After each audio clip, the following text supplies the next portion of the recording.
mine. Whose world is this? Taking over in the landscape of the kicks and copping any bricks off fire you desire. My rock can maybe flip. It's season, you never trip. Get them early, I never miss no bite. But if they hot, make it to the court, they cap. Now welcome to Bobby Sneaker World. Sneaker World, yeah, Bobby Sneaker World. Sneaker World, Sneaker World. Hey yo, what's good, y'all? It's your boy Bobby Sneaker World, and I'm back with another video. This is a video that I probably should have sat down and maybe wrote some things down first before I just shot from the hip, but I felt like it was probably best if I just spoke from my heart. So I apologize in advance if I make any mistakes as far as things that I may or may not say or leave out.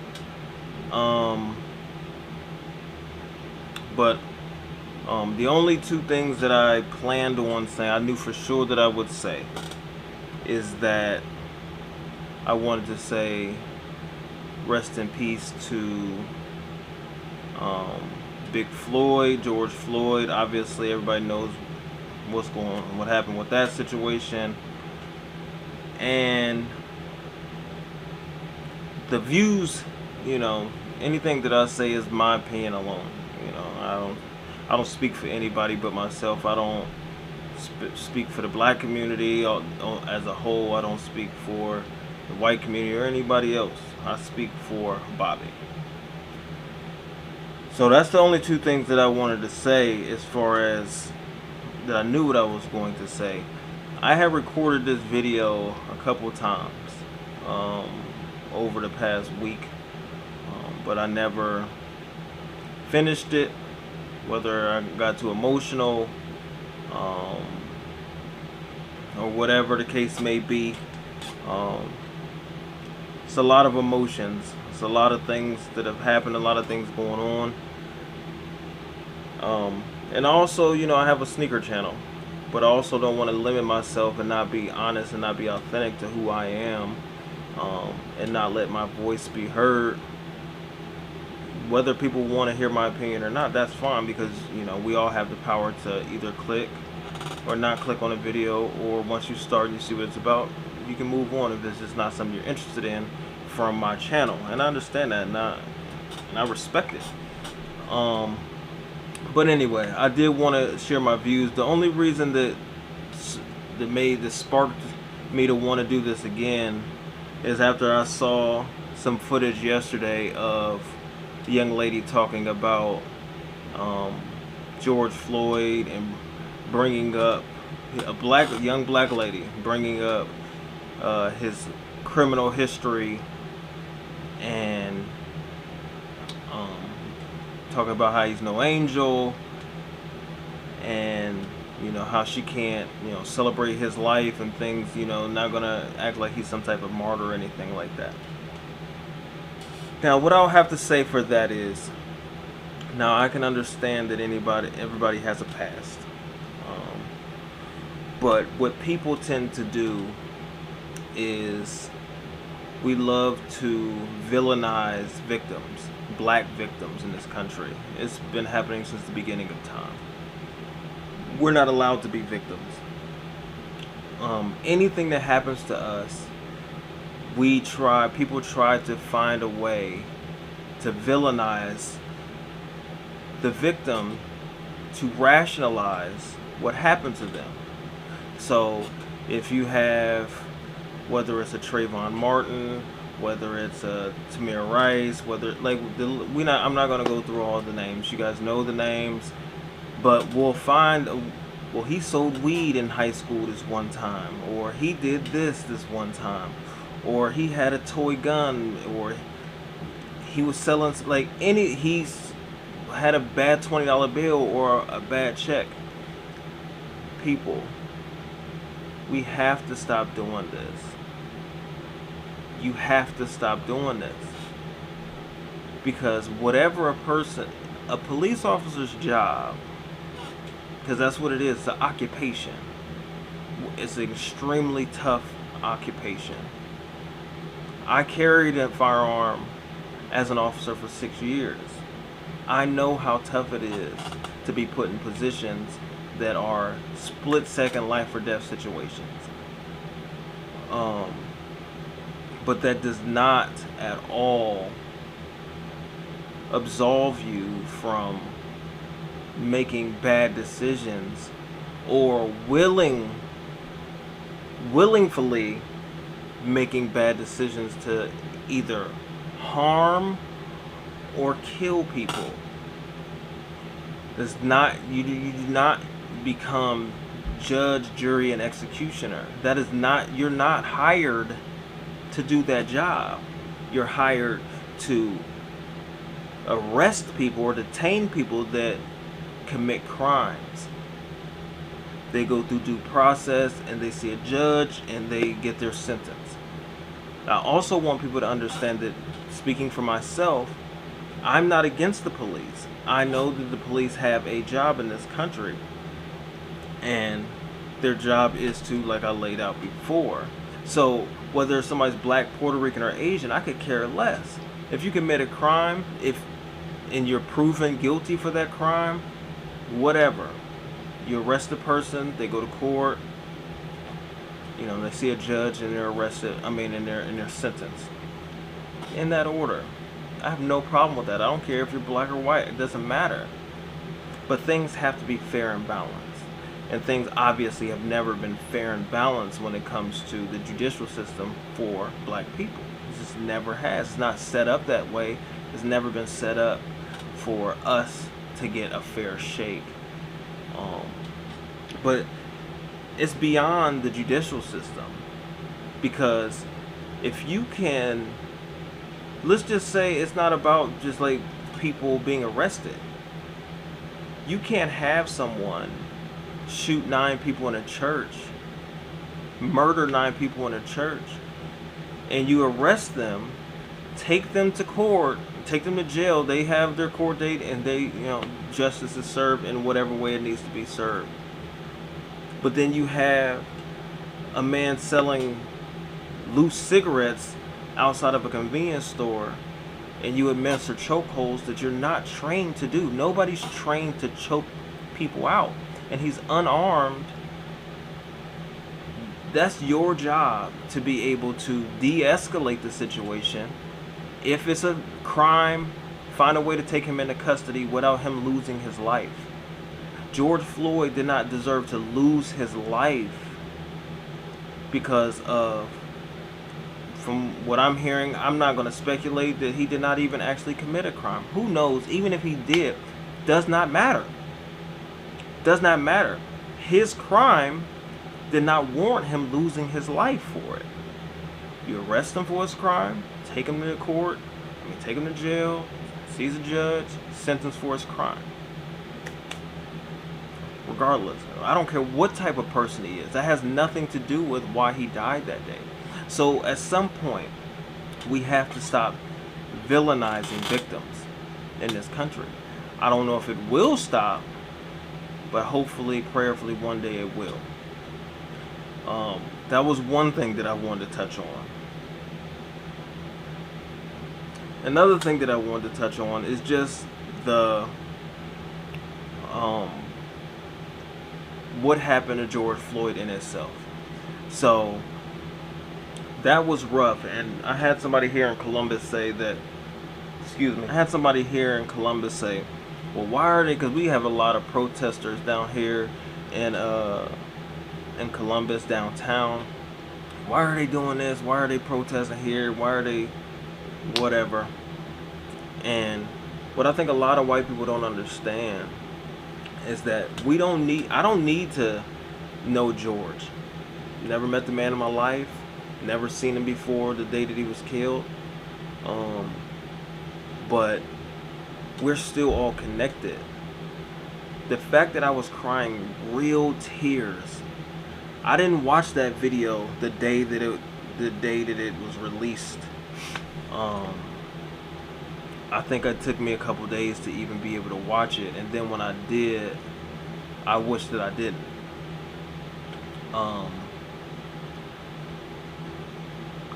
I legit cried real tears to watch a man beg for his life and watch life leave his body live on TV was one of the most painful things I've ever seen in my life. And it broke me. But the reason that breaks black people to see these things happening to us is that we can visualize ourselves in that moment. George could have been anybody. Anybody. And we attach ourselves to that. I attached myself to that because I know that could happen to me. I know it can. You can't say, well, because what people love to say is, well, if somebody's just being compliant, if they listen to that, we know that not to be true. We know that for 100% of the fact that not to be true. People can be compliant, people can, and still end up hurt or dead. It's extremely difficult to walk this country as a black person because a lot of people weaponize the color of our skin for whatever reason. You can't just assume, or for whatever reason it's always been impressed upon people that black people are inherently violent, which is not, obviously not true. That's something that's been impressed upon white minds forever, because that's the way it was meant to, I mean, obviously that's the way it was meant to be done, to make it seem like black people are dangerous. And then you just keep pressing that into your white child, your children, and it just goes on and on and on and on and on through generations. And we can't take this off, which we don't want to anyway. We just want to be treated fairly.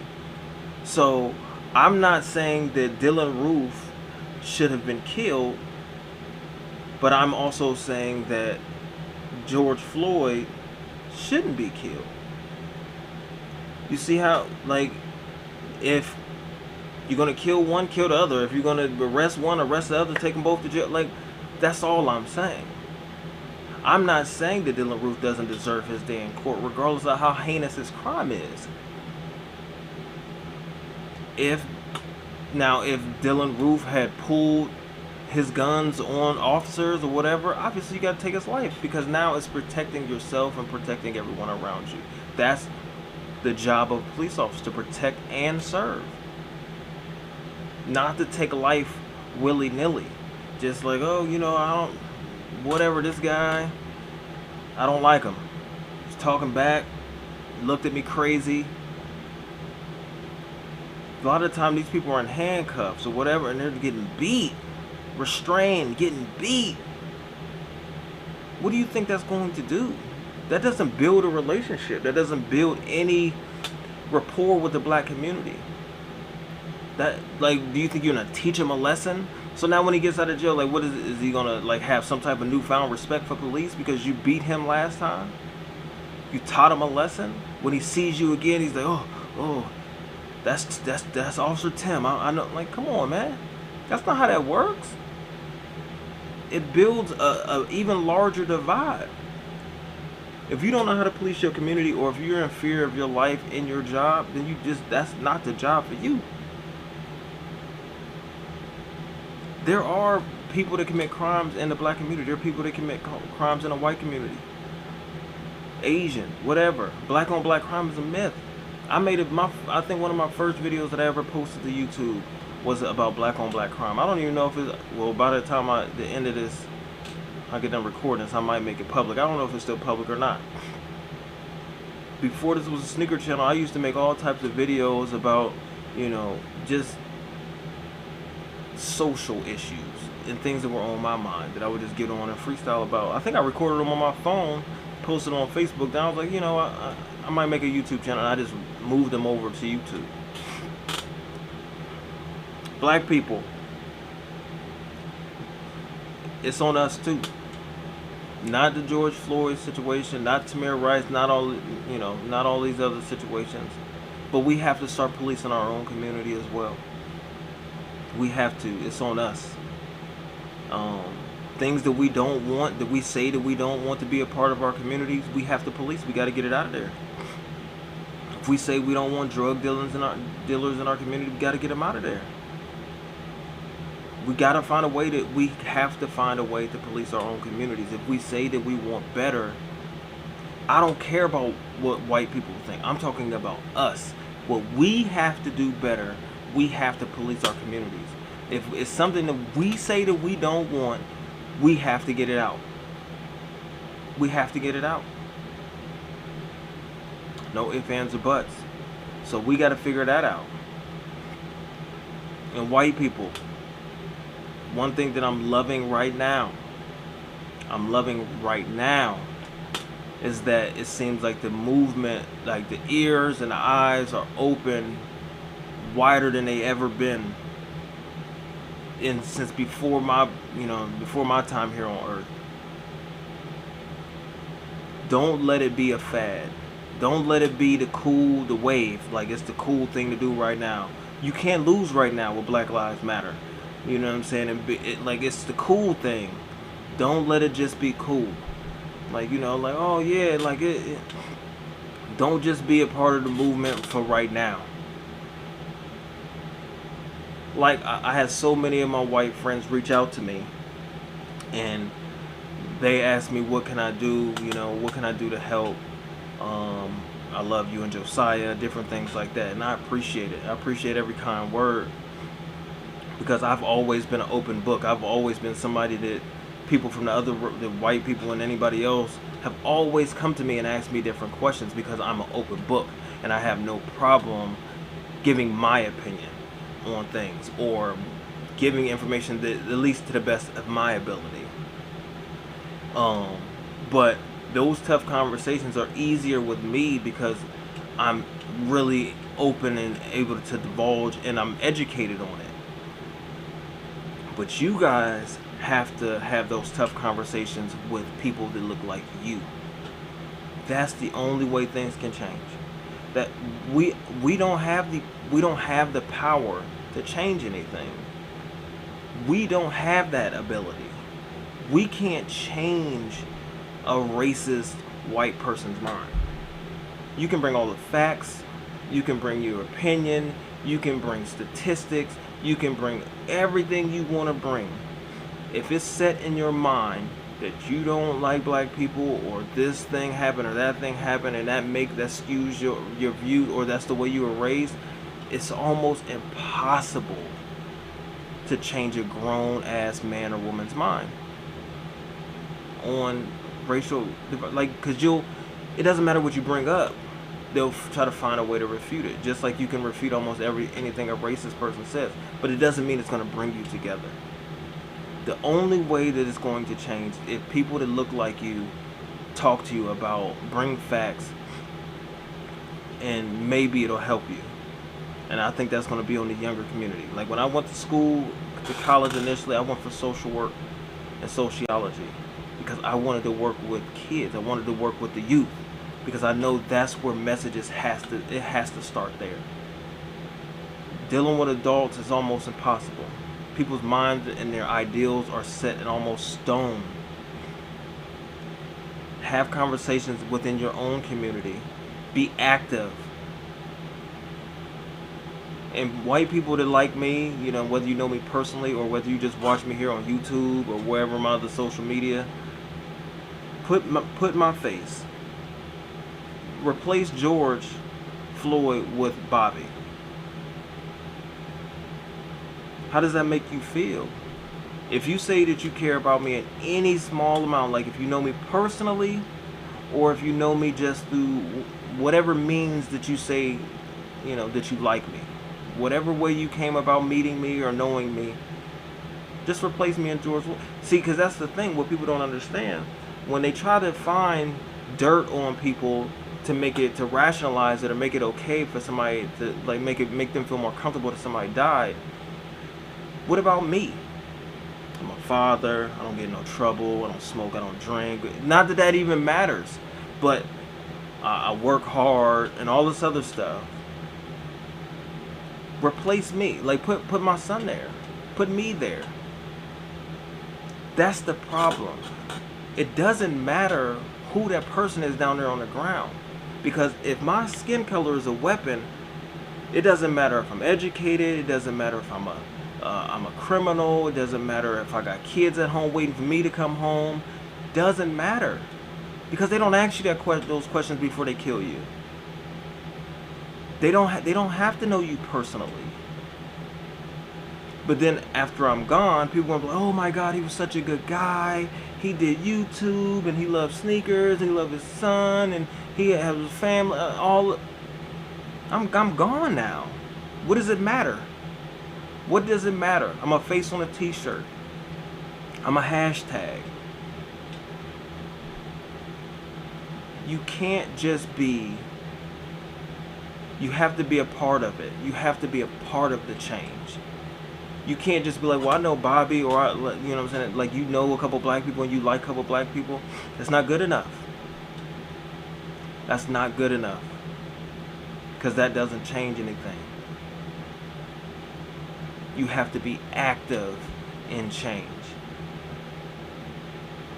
I love that I'm seeing all these younger white people out there with the black people when we're protesting and we're doing all this other stuff, but then what?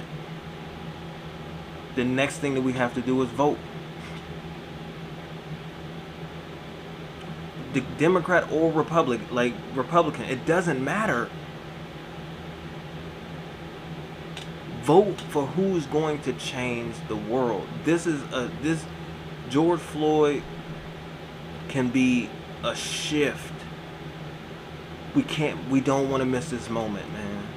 We don't want to miss this moment. It has to be now what? We get people's attention. You know, George Floyd can be an unfortunate, you know, I don't know, a reason. I don't want to say what I was going to say, but a reason things can change or start to change. And black people, we have to be open to change. We have to be open to, you know, after 400 years of being oppressed like the way that we are, it's not just like, okay, you know, white people are like, no, it's not going to be overnight, and we have to be open to trusting. It's like being in a relationship, a bad relationship for a long time, then you break up, and then somebody want to come back to your life. You know all the bad that they have already done. How can I trust you? How can I trust that you don't have ulterior motives? How can I trust that things are really going to be different this time around? But we have to figure it out, man. We have to be open to it, and we have to police our own communities. Because I'm personally not with begging people to like me, begging white people to accept me. But I also don't want to die. I also don't want my son to struggle. So we got to figure it out. He just came in here. So that's all I wanted to talk about, man. I wanted to get on here real quick and drop a couple of my viewpoints. I know a lot of people are not going to want to hear what I'm talking about, and that's cool as well. So if you watch, you watch. If you don't, you don't. I appreciate those that do. Let me know in the comment section down below how you feel, man. I didn't touch on everything I wanted to touch on, but also didn't want to sit in front of this camera and get super emotional like I have in the past about it. But I love all y'all, man. Just don't let George Floyd's death be in vain. Like, don't let this be for nothing. I really believe that this can be something. This could be something. There's gonna be so many people that, like, there's people doing George Floyd challenges. That's how sick this country is. That's how sick this country is. It's so much hate. It's so much hatred. And it's not even these young people's fault. Like, they're taught, like, racism is a learned behavior, people. learned behavior. So don't let these people off the hook. When you see their kids talking certain types of ways, people don't come out of the womb like that. And don't let them fool you and think that, oh, I don't know. I love black people. I don't know where Becky got that from. No, it's learned. That hatred isn't born into a person. But it's dangerous, man. It's dangerous. It's gonna be hard to change, man. We've been doing this for 400 plus years, man. It's not our only issue. But it's up there, man. Just because the country was built off of it.